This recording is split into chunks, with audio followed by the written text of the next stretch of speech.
Father had explicitly forbidden me to leave the house at night and meet with Bruno.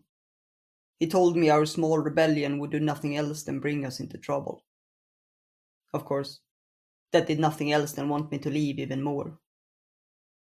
The hours seemed to stretch on endlessly before the house became quiet for the night.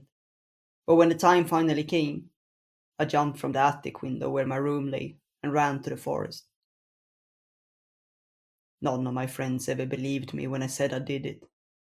But it was the truth. What other choice did I have?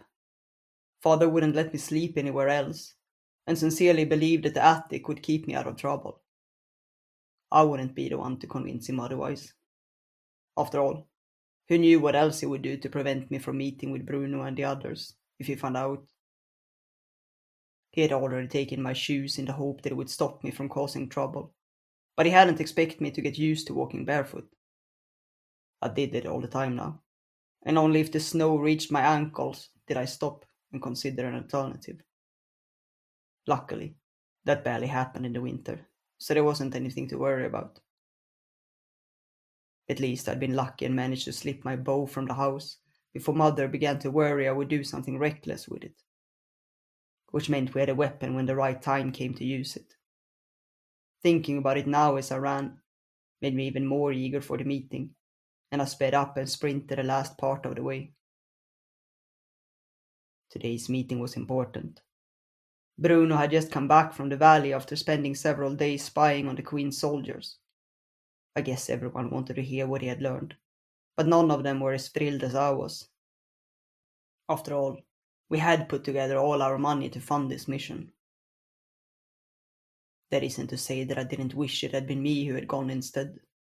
But Bruno was 17 and looked like an adult, and I didn't.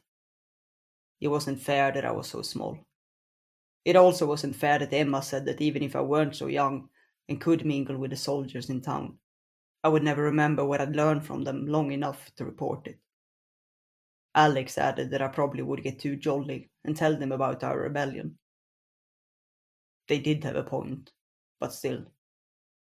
I really did want to see the valley, but I wasn't sure what Father would do to me if I ever tried. After all, it wasn't safe for our people to go there any longer, not after our war against the Queen. He was right, I guess, but even so, weren't we the heroes? Even Emma said that her people were cowards who accepted the Queen's rule without a struggle. How I wished Sara would bring her army here and banish the Queen from our land. No one wanted her new taxes and rules. Not even Emma's father liked it, and he even worked for the captain. I had hoped that Sara's army would reach the valley before the winter, but I didn't think it would happen in the end.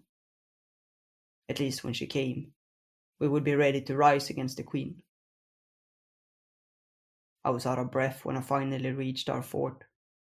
It had only 2 simple shelters, and the fence was just being built. But if we could recruit more people, the work would go much faster. I thought as I walked towards the small campfire and sat down with the others.